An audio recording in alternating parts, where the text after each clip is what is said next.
नमस्कार, जय हिंद, जय भारत दोस्तों। स्वागत है आप सबका एक बार फिर से आपके अपने चैनल स्काई स्पीक्स पर। आज 1 अप्रैल का दिन और आज मध्य रात्रि 12:54 पर बुध रेवती नक्षत्र में प्रवेश करेंगे और 8 अप्रैल तक बुध रेवती नक्षत्र में ही संचार करेंगे।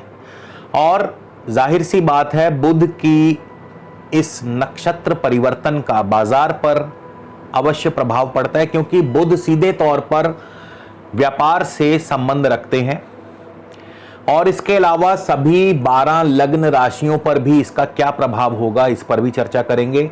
तो दोस्तों, यदि आप मुझसे किसी भी प्रकार का निजी ज्योतिषीय परामर्श लेना चाहते हैं, स्क्रीन पर मेरा व्हाट्सएप नंबर दिया है। आपसे निवेदन है, कृपया इस नंबर पर आप व्हाट्सएप के माध्यम से मुझे कंसल्टेशन या फिर परामर्श टाइप करके, लिख करके मैसेज कर दीजिए। इसके उत्तर में आपको आगे की पूरी प्रक्रिया व जानकारी भेज दी जाएगी। उसके पश्चात आप चाहें तो अपना अपॉइंटमेंट बुक करवा सकते हैं, शुल्क लागू रहेंगे। इसके अलावा हमारी वेबसाइट है www.skyspeaks.in। आप हमारी वेबसाइट के माध्यम से भी अपना अपॉइंटमेंट बुक करवा सकते हैं। तो बुध का रेवती नक्षत्र में प्रवेश जो है आज मध्य रात्रि हो जाएगा।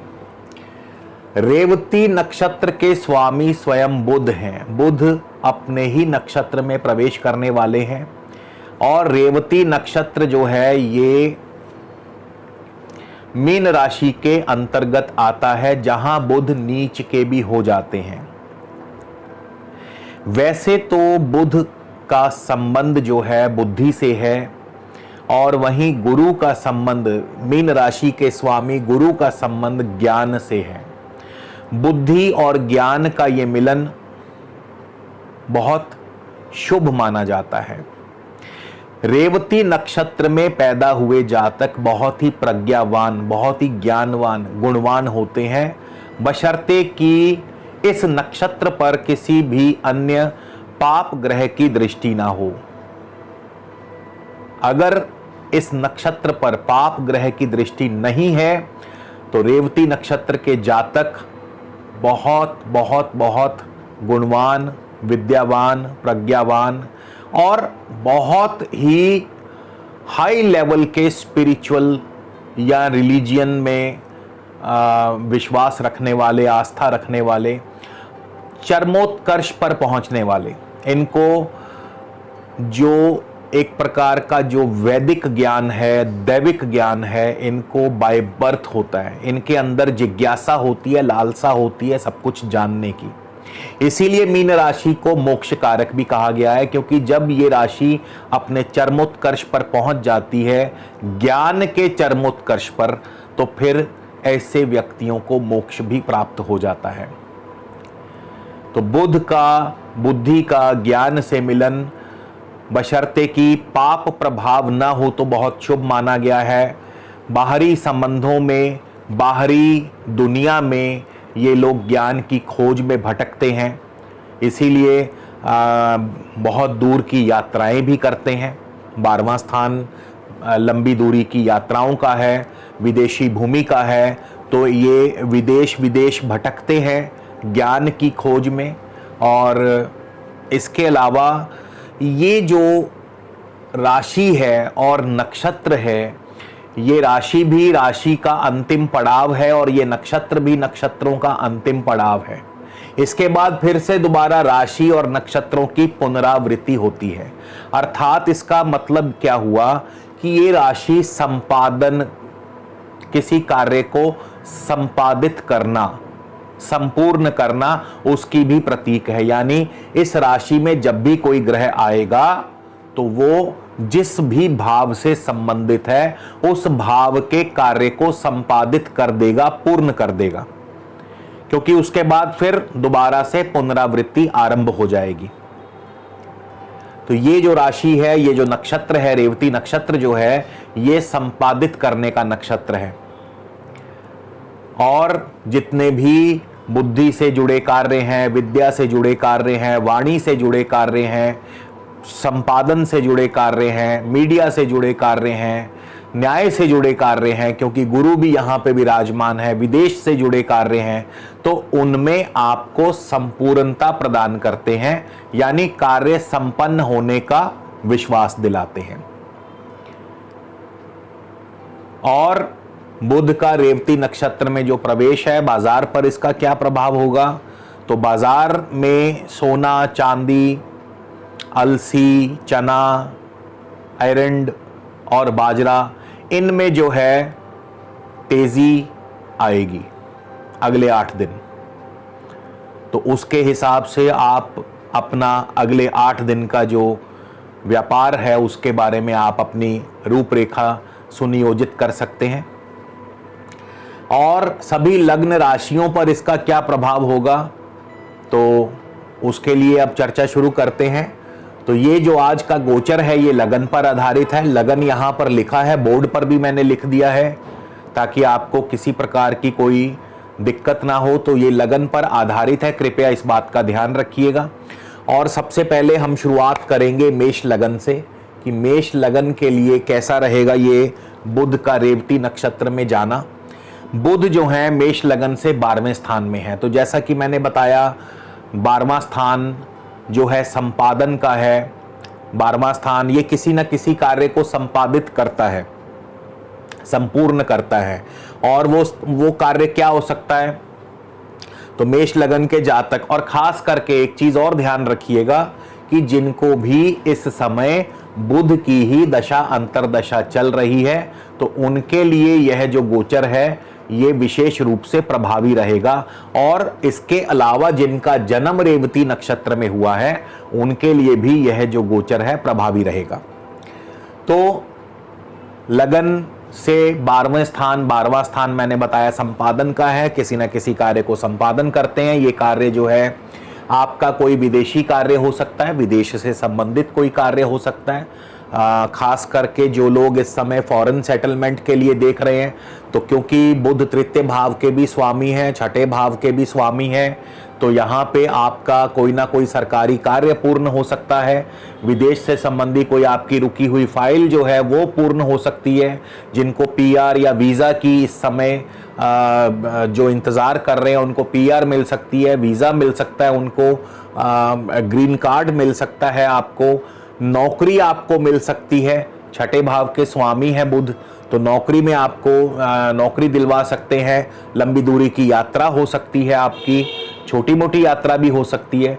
तो इन क्षेत्रों से जुड़े मीडिया, आईटी, क्योंकि बुध जो है तृतीयेश है, तो मीडिया, आईटी, पब्लिकेशन और न्यायपालिका, इनसे जुड़े कार्य जो हैं इनमें कोई ना कोई आपका कार्य संपन्न हो सकता है, संपादित हो सकता है, पूर्ण हो सकता है।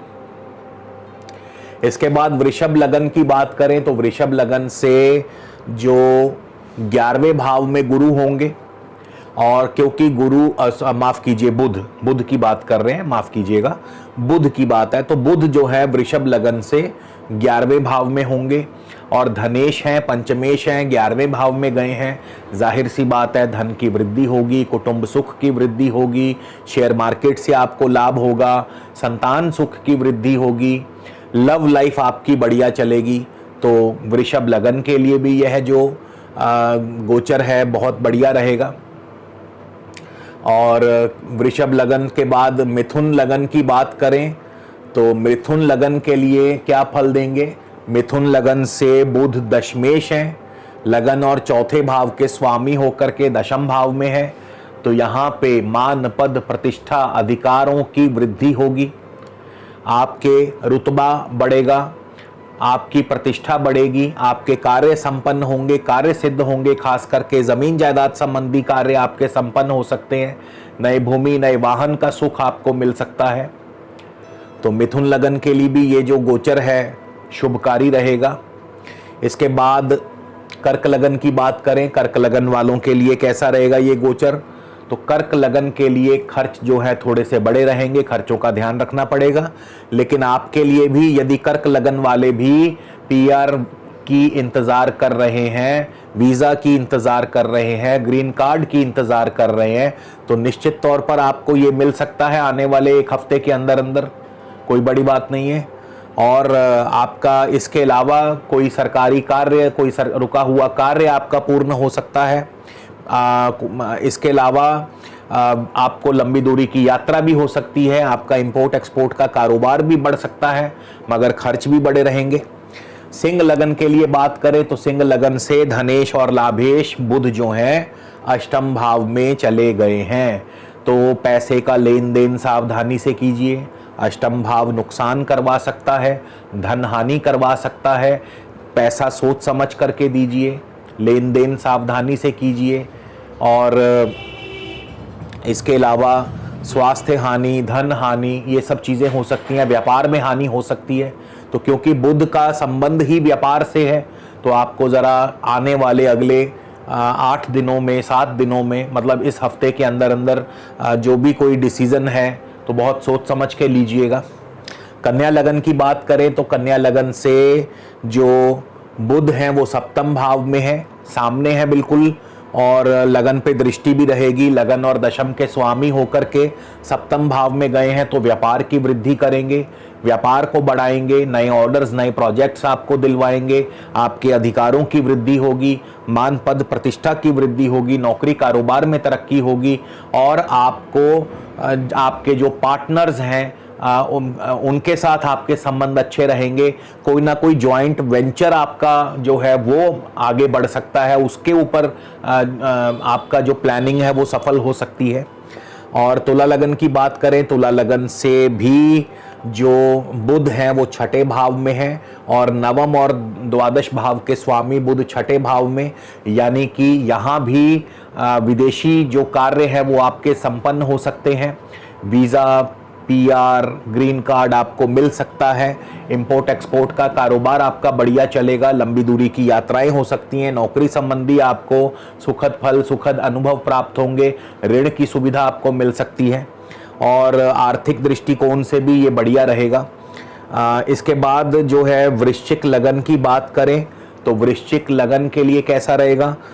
वृश्चिक लगन से अष्टमेश और लाभेश बुध जो हैं ये पंचम भाव में है। अब यहाँ पे अष्टमेश का पंचम भाव में जाना, तो ज़रा सा शेयर मार्केट में थोड़ा सोच समझ के, आगामी जो एक हफ्ता है सोच समझ के निवेश कीजिए। नुकसान का भय बना है, तलवार लटक रही है, नुकसान हो सकता है। संतान पक्ष की तरफ से जो है थोड़ी बहुत चिंता, या फिर लव लाइफ में दिक्कतें।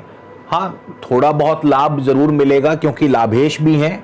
तो यहाँ पे क्या कीजिए, लालच मत कीजिए। आप व्यापार कर रहे हैं, या खास करके क्योंकि पंचम भाव में है, तो पंचम भाव है ही स्पेकुलेशन का, जुए का, शेयर मार्केट का, सट्टा मार्केट का। तो वो ज़्यादातर उन लोगों से जुड़े जो व्यक्ति हैं, उन कार्यों से जुड़े जो व्यक्ति हैं, तो वो क्या करें कि लालच ना करें और अपना मुनाफा लेकर के निकल जाएं। धनु लगन की बात करें, धनु लगन के लिए कैसा रहेगा? तो आपके धनु लगन से जो बुध है चौथे भाव में है, सप्तम और दशम भाव के स्वामी का चौथे भाव में जाना ये दर्शाता है कि कोई ना कोई ज़मीन जायदाद संबंधी कार्य संपन्न हो सकता है। और इसके अलावा कोई ना कोई आपका नई भूमि, नए भवन, नए वाहन, सुख की प्राप्ति, पढ़ाई में आप जो है पढ़ाई में आपका प्रदर्शन बहुत बढ़िया रहेगा। और इसके अलावा कारोबार भी आपका बहुत बढ़िया चलेगा, मान पद प्रतिष्ठा की भी प्राप्ति होगी, नौकरी में भी तरक्की मिल सकती है। इसके बाद मकर लगन की बात करें, मकर लगन के लिए बुध जो है वो तृतीय भाव में है मकर लगन से, और छठे और नवें के स्वामी बुध तृतीय भाव में। अब यहाँ पे बुध परिवर्तन योग दर्शाते हैं, स्थान परिवर्तन, छोटी मोटी यात्रा हो सकती है, नौकरी में परिवर्तन हो सकता है। इसके अलावा विदेशी जो व्यापार है वो फलेगा फूलेगा, इंपोर्ट एक्सपोर्ट का कारोबार बढ़िया रहेगा, आपका भी कोई ना कोई सरकारी कार्य बन सकता है। और इसके अलावा आपका भी जो पीआर, वीज़ा या ग्रीन कार्ड से संबंधी कोई फाइल है वो आपकी संपूर्ण हो सकती है। इसके बाद कुंभ लगन की बात करें तो कुंभ लगन के लिए भी जो यह गोचर है, बुध जो है धन भाव में है, और धन भाव में बुध जो है पंचमेश और अष्टमेश होकर के बैठे हैं। तो यहाँ पे थोड़ा सा सावधान ज़रूर रहना पड़ेगा क्योंकि बुध पंचमेश भी हैं, अष्टमेश भी हैं। तो यहाँ पे क्या होगा, यदि आप शेयर मार्केट से जुड़े हैं तो आप भी मुनाफा लेकर के निकल जाइए, ज़्यादा लालच मत कीजिए, लालच के चक्कर में नुकसान हो सकता है क्योंकि अष्टमेश भी हैं बुध। तो नुकसान भी करवा सकते हैं, कुटुंब सुख की वृद्धि और धन लाभ अचानक करवा सकते हैं, लेकिन लालच बुरी बला है। और मीन लगन के लिए कैसा रहेगा ये फल? तो मीन लगन से चौथे और सप्तम भाव के स्वामी है बुध, और मीन लगन मीन राशि में ही है, और रेवती नक्षत्र अपने स्व नक्षत्र में है। तो यहाँ पे भी बुध जो है आपके प्रतिष्ठा को बढ़ाते हैं। जमीन जायदाद संबंधी कार्य आपके पूर्ण होंगे, पढ़ाई में आप आगे रहेंगे, नए वाहन आदि सुख की प्राप्ति हो सकती, कारोबार अच्छा चलेगा, पार्टनर्स के माध्यम से आपको लाभ होगा और आपका मान सम्मान भी बढ़ेगा। तो बुध का जो ये गोचर है लगभग प्रत्येक लगन राशि के लिए ठीक ठाक रहने वाला है, क्योंकि बुध अपने स्व नक्षत्र में है, और बुध जो है क्योंकि बुद्धि के कारक है, तो अपनी बुद्धि से, अपनी प्रज्ञा से व्यक्ति जो है हर प्रकार की विपरीत परिस्थितियों पर भी विजय हासिल कर लेता है। तो यही बुध की खासियत है। और बुध को प्रसन्न रखने के लिए यदि किसी भी आपको लगन वालों को या किसी भी इवन किसी राशि वालों को भी यदि बुध का कोई अशुभ प्रभाव मिल रहा है या मिल सकता है, तो उसके लिए सबसे सरल उपाय, जो छोटी कन्याएं हैं, जो कंजकें हैं, 9 वर्ष से कम आयु की कन्याओं को आप कुछ ना कुछ भेंट प्रदान करें, उनको मीठा खिलाएं या उनको और कुछ नहीं तो चॉकलेट आदि उनको बांट दें, तो इससे भी आपके बुध के दुष्प्रभाव कम होंगे। और यदि ऐसा संभव ना हो तो फिर सबसे उत्तम उपाय पंछियों की सेवा करें, यानी अगले 8 दिन तक रोजाना पंछियों को दाना पानी डालते रहें, तो भी बुध के दुष्प्रभाव नहीं प्राप्त होंगे। तो इसी के साथ दोस्तों विदा लेता हूं। उम्मीद करता हूं वीडियो आपको अच्छा लगेगा। कैसा लगा वीडियो कमेंट करके बताइएगा। अगले वीडियो में आपसे फिर मुलाकात होगी दोस्तों। तब तक के लिए नमस्कार, जय हिंद, जय भारत।